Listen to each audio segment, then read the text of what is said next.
আসসালামু আলাইকুম সম্মানিত ভাই বোনেরা, কেমন আছেন সবাই? আশা করি সবাই ভালো আছেন।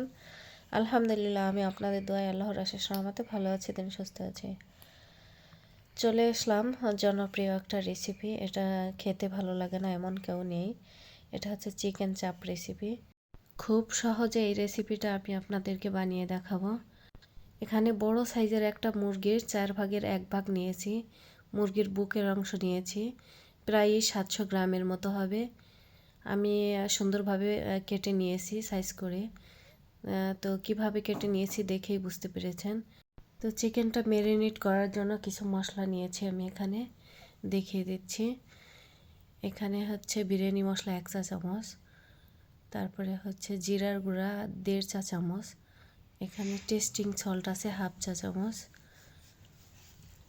তারপরে মরিচের গুঁড়া পরিমাণ মতো, 1/4 চা চামচ খাবার লবণ দিয়েছি, লবণটা বুঝে দিতে হবে।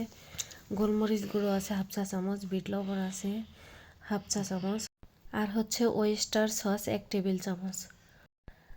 আরও লাগবে আদা বাটা, রসুন বাটা। এখানে আদা বাটা আছে 1/2 টেবিল চামচ, রসুন বাটা আছে 1 টেবিল চামচ।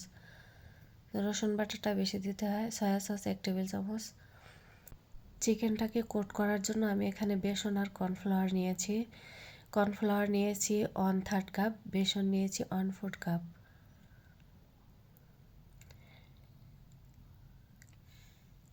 এবার একে একে সমস্ত মশলা দিয়ে দিব আমি চিকেনের ভিতরে। তো এই যে মশলাগুলি দেখিয়েছিলাম, এই মশলাগুলি আমি দিয়ে দিচ্ছি, সবগুলি একসাথে দিয়ে দিচ্ছি। তো আমি এখানে একটা জিনিস মিস্টেক করেছি, সেটা হচ্ছে লেবুর রসটা দিতে ভুলে গিয়েছি। আপনারা সবার আগে লেবুর রসটা দিয়ে দিবেন। তো এই পর্যায়ে আমি সয়া সসও দিয়ে দিলাম, আর আদা রসুন বাটাও দিয়ে দিচ্ছি। কিন্তু লেবুটা দিতে আমার এখনও মনে নেই। লেবুটা দিয়েছি, তবে পরে দেখিয়ে দেব।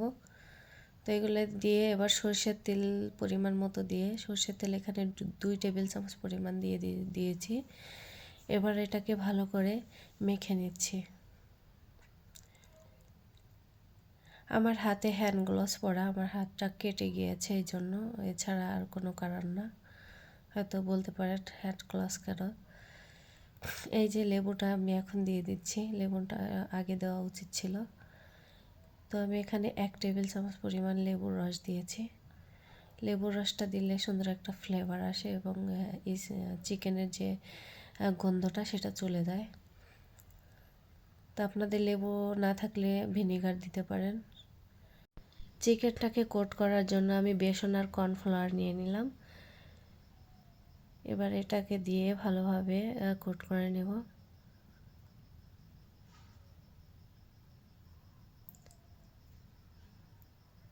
আপনারা চাইলে শুধু বেসন দিয়েও করে নিতে পারেন।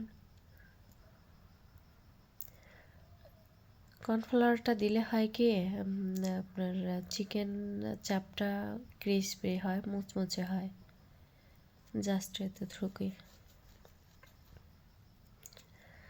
আমার শরীরটা ভীষণ অসুস্থ, তারপর অনেক কষ্ট হচ্ছে কথা বলা, ভয়েস দেওয়া।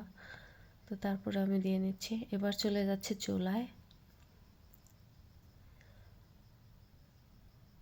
চুলায় আমি আগে থেকেই তেল ঢেলে রেখেছিলাম কড়াইতে। তো আর একটু তেল দিয়ে এবার তেলটাকে গরম করে দিয়ে দিলাম সেই চিকেনটা। এবার আমি মিডিয়াম টু লো আছে এটাকে সুন্দরভাবে উল্টে পাল্টে ভেজে নিব। অবশ্যই মিডিয়াম টু লো আছে ভাজতে হবে ধৈর্য সহকারে। এটা হাই হিটে কোনোভাবেই ভাজা যাবে না, হাই হিটে ভাজলে ভিতরে কাঁচা থেকে যাবে। তো আমি এই তো সুন্দর করে ভেজে নিয়েছি সবগুলো। আমি আর 4 পিস হয়েছে, তো 2 ছেলে আর আমি খাবো, এই জন্যই 4 পিস অল্প পরিমাণ করেছি। আপনারা পরিমাণটা বাড়িয়ে নিতে পারেন, উপকরণগুলোও বাড়িয়ে দিবেন, তাহলে হয়ে যাবে। তো আমার ভাজা হয়ে গিয়েছে, চলে যাচ্ছি পরিবেশনে। তো এখানে হাসির একটা কারণ, আমার নিজের হাতের বানানো টমেটো সসটা একটা বোতলে ঢেলে এভাবে দিতে গেছি, দেখেন সুন্দর হয় নাই দেওয়াটা। তো এখানে আমার খুবই খারাপ লেগেছে, মানে অল্প একটু একটু করে পড়েছে সসটা, দেখতে সুন্দর হয়নি। যাই হোক, সমস্যা নেই। তো এটা খেতে যে কি মজা হয়েছিল সেটা আমরাই বুঝতে পেরেছি, কারণ আমরা তো খেয়েছি, আপনারা তো দেখতে পারবেন, আসলে এটা টেস্ট বুঝবেন না। তো এইভাবে বানিয়ে খাবেন, দেখবেন যে অনেক মজা লাগবে বা ভালো লাগবে। আর বাচ্চারা তো সেই মজা করে খাবে।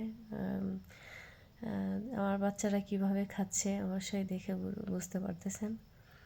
ওদের ভীষণ মজার একটা রেসিপি হচ্ছে চিকেন চাপ।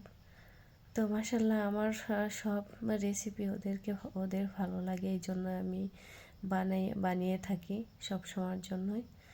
কিছু না কিছু বানাতে হয় আমার এই সোনা পাখিদের জন্য।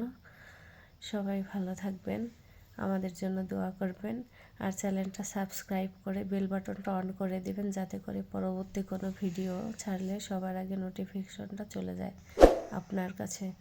আর ফেসবুক পেজ থেকে দেখলে অবশ্যই পেজটা ফলো দিয়ে পাশে থাকবেন। আল্লাহ হাফেজ, আসসালামু আলাইকুম।